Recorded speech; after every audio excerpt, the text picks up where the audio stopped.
पर्यंत इस परम पावन भूमि में, ये भूमि जो कि श्री वृंदावन धाम का आकार ले चुकी है। देखिए तीर्थ कहाँ पर होते हैं? जहाँ पर भगवान के बहुत से भक्त एकत्र होकर के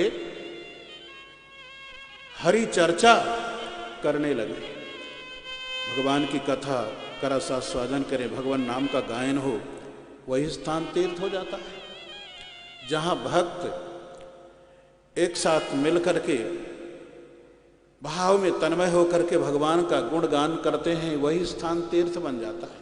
और देखिए सबसे बड़ा तीर्थ बताया गया ये कथा का तीर्थ। ये भगवान की कथा किसी स्थान को तीर्थ बना देती है। कथा तीर्थे स्थिते चित्ते, और जिसके हृदय में भगवान की कथा का तीर्थ स्थिर हो गया, विराजमान हो गया, वो स्वयं तीर्थ स्वरूप है।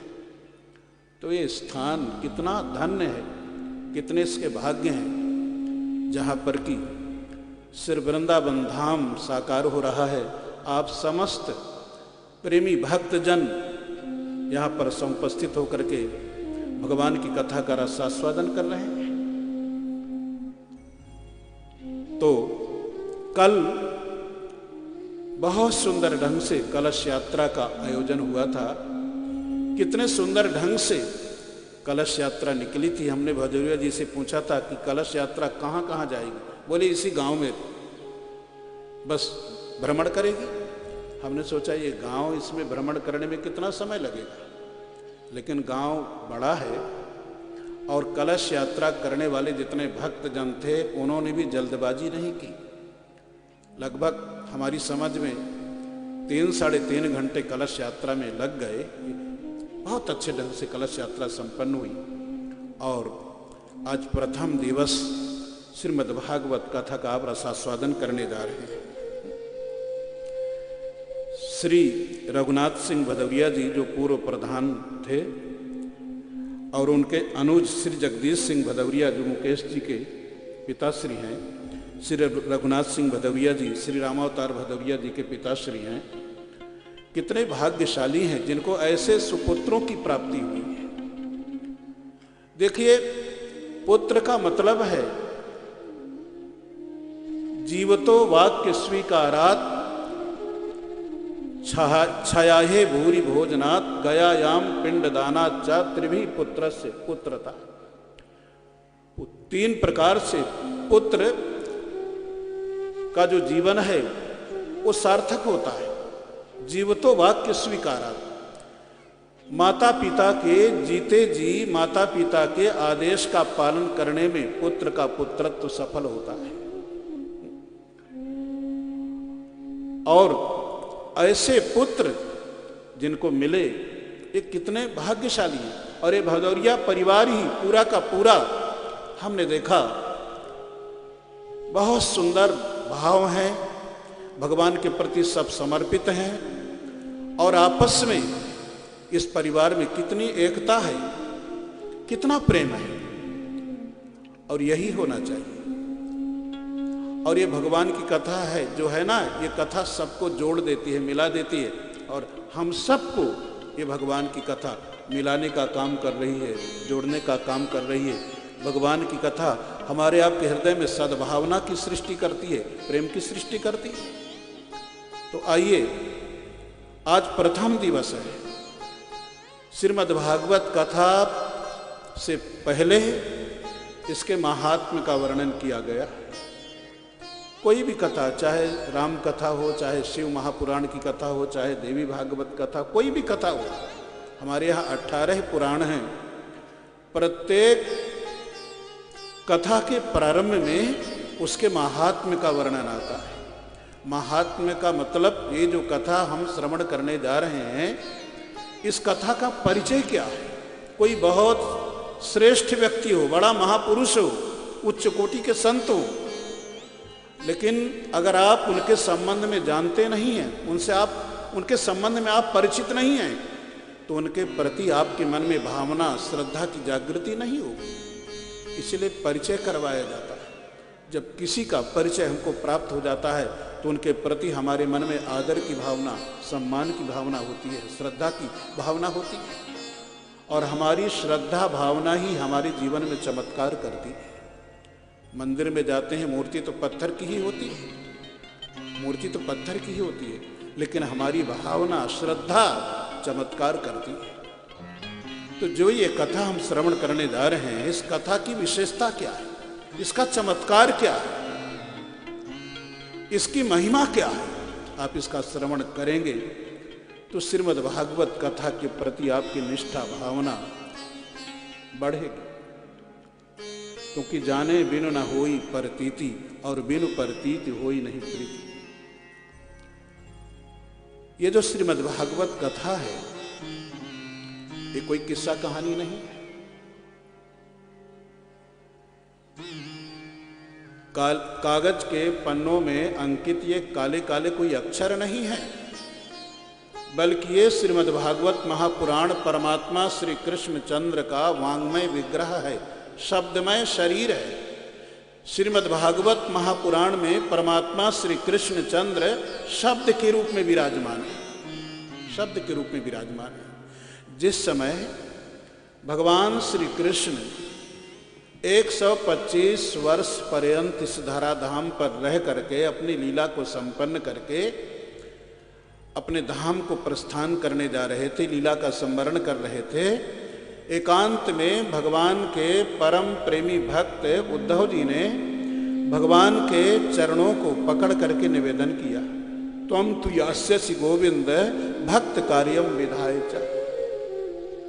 उद्धव जी निवेदन करने लगे, मेरे प्रभु, मुझे ऐसा लग रहा है आप भक्तों के कार्य को संपन्न करके अपने धाम को प्रस्थान करने जा रहे हैं। भगवान श्री कृष्ण चंद्र कहने लगे, उद्धव तुमने ठीक समझा, मैं अपनी लीला का संवरण तो कर रहा हूं, लेकिन आज मैं गोलोक धाम को नहीं जा रहा हूं, वैकुंठ धाम को नहीं जा रहा हूं। उद्धव जी निवेदन करने लगे, भगवान तो आप कहां जा रहे हैं? परमात्मा श्री कृष्ण चंद्र कहने लगे, देखो उद्धव, मैं विश्राम करने के लिए समुद्र में प्रवेश करने जा रहा हूं। देखिए, भगवान समुद्र में निवास करते हैं। भगवान नारायण के संबंध में तो आपको पता ही है, भगवान नारायण घर जमाई बन करके रहते हैं। समुद्र की पुत्री लक्ष्मी जी से भगवान का विवाह हुआ तो भगवान समुद्र में ही रहते हैं। समुद्र का मतलब है मुद्राभ्याम सहितः समुद्र, जो मुद्राओं के सहित हो वो समुद्र कहलाता है। समुद्र की दो मुद्रा होती हैं, एक शांत मुद्रा, दूसरी उग्र भयंकर मुद्रा। अगर आप रामेश्वरम गए हो तो एक स्थान जहां पर भगवान श्री राम ने समुद्र से उस पार जाने का रास्ता मांगा था, 3 दिनों तक भगवान हाथ जोड़ करके प्रार्थना करते रहे, अनशन करते रहे, समुद्र से रास्ता मांगते रहे, लेकिन समुद्र पर कोई असर नहीं पड़ा। चौथे दिन भगवान ने लक्ष्मण जी को आवाज लगाया, भैया लखन धनुष बाण लाना। ये प्रार्थना से मानने वाला नहीं है, हाथ जोड़ने से, स्तुति करने से मानने वाला नहीं है। लाओ धनुष बाण, धनुष पर बाण चढ़ा करके मैं समुद्र को सुखा दूं और वानरी सेना के सहित हम उस पार निकल जाएंगे। तो समुद्र इतना भयभीत हुआ, इतना भयभीत हुआ, अभी भी अगर वहां पर आप जाकर के देखें, उस स्थान का नाम है जहां पर ये धनुषकोटि, धनुषकोटि। समुद्र इतना व्याकुल हुआ, इतना उछलता है, इतनी भयंकर उसकी तरंगें आकाश तक जाती हैं, आप आपस में बात नहीं कर सकते हैं, इतनी भयंकर आवाज होती है वहां पर। ये समुद्र की उग्र भयंकर मुद्रा, और बहुत जगहों पर ऐसी भयंकर मुद्रा है समुद्र की। लेकिन अगर आप धनुषकोटि से चल करके रामेश्वरम भगवान के मंदिर के सामने आए तो रामेश्वरम मंदिर के सामने जो समुद्र है उसको देख करके विश्वास नहीं होता, ये वही धनुष-कोटि वाला समुद्र है, इतना शांत है, एक भी उसमें लहर नहीं, एक भी तरंग नहीं, बिल्कुल हलचल नहीं। समुद्र का मतलब होता है जिसमें दो प्रकार की मुद्राएं हो, एक शांत मुद्रा और दूसरी भयंकर मुद्रा। और समुद्र का मतलब होता है मुद्रा भी सहिता समुद्र, जो मुद्राओं का भंडार हो, रत्नों का भंडार हो, असंख्य रत्न समुद्र के भीतर समाये हुए हैं। भगवान समुद्र में निवास करते हैं। परमात्मा श्री कृष्ण चंद्र भी उद्धव जी से कहने लगे, उद्धव आज मैं कहीं नहीं जा रहा हूं, बल्कि मैं विश्राम करने के लिए समुद्र में प्रवेश कर रहा हूं। उद्धव जी निवेदन करने लगे, मेरे प्रभु कृपा करके ये बताइए वो कौन सा समुद्र है जिसमें आप विश्राम करने के लिए प्रवेश करने जा रहे हैं। परमात्मा श्री कृष्ण चंद्र कहने लगे, उद्धव तिरोधाय प्रविष्टोऽयं श्रीमद्भागवतार्णवम् तेनेयं वाङ्मयी मूर्ति प्रत्यक्षा वर्तते हरे। भगवान श्री कृष्ण चंद्र कहने लगे, उद्धव मैं श्रीमद् भागवत रूपी समुद्र में विश्राम करने के लिए प्रवेश कर रहा हूं। और भगवान श्री कृष्ण चंद्र इस भागवत समुद्र में प्रवेश कर गए। इसलिए तेने यम वाङ्मयी मूर्ति प्रत्यक्षा वर्तते हरे। ये जो श्रीमद् भागवत महापुराण है, ये भगवान श्री कृष्ण चंद्र का वाङ्मय विग्रह यानी शब्दमय शरीर है। इसके एक एक श्लोक में, एक एक अक्षर में भगवान श्री कृष्ण चंद्र विराजमान है। इसीलिए श्रीमद् भागवत महापुराण में और परमात्मा श्री कृष्ण चंद्र में कोई अंतर नहीं। आप श्रीमद् भागवत महापुराण का पूजन कर लें, भगवान कृष्ण का पूजन हो जाएगा, और भगवान कृष्ण का पूजन कर लें, श्रीमद् भागवत महापुराण का पूजन हो जाएगा, क्योंकि दोनों अभिन्न हैं, दोनों अभिन्न हैं। श्रीमद् भागवत के प्रथम स्कंध में दूसरे अध्याय में बताया गया, ये श्रीमद् भागवत क्या है। अध्यात्म दीप मति तेर सताम तमोंधम, अध्यात्म दीपक है श्रीमद् भागवत महापुराण। अध्यात्म दीपक, दीपक यानी प्रकाशक, अंधेरा हो और वहां दीपक कोई प्रज्वलित कर दे, प्रकाश हो जाए।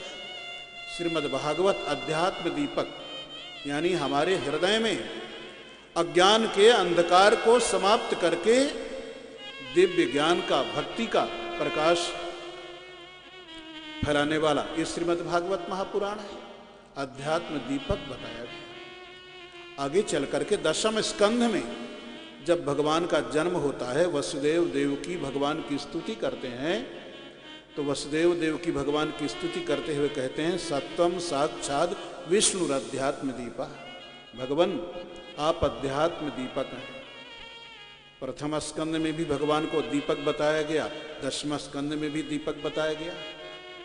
इसका मतलब ये श्रीमद् भागवत महापुराण और भगवान श्री कृष्ण दोनों अभिन्न हैं। भगवान भी दीपक और श्रीमद् भागवत भी दीपक, दोनों प्रकाशक, अभिन्न है, दोनों में कोई अंतर नहीं। लेकिन अगर कोई प्रश्न करे ये श्रीमद् भागवत महापुराण श्रेष्ठ है या परमात्मा श्री कृष्णचंद्र श्रेष्ठ है, अगर छोटे बड़े का कोई प्रश्न करे तब तो यही कहना पड़ेगा, भगवान से भी बढ़ करके भगवान की ये दिव्य कथा। अगर भगवान की कथा श्रवण करने के लिए उपलब्ध हो रही हो और भगवान द्वार पर खड़े होकर के कहें जरा हमसे आकर के दो बातें कर लो, तो जो सच्चे रसिक भक्त होंगे वो भगवान से कहेंगे थोड़ा इंतजार करिए, मैं आपकी कथा पहले सुनूंगा, बाद में आपसे वार्तालाप करूंगा। जहां भगवान और इस कथा की बात आती है, कौन श्रेष्ठ है, वहां भगवान से भी बढ़ करके भगवान की ये कथा श्रेष्ठ है।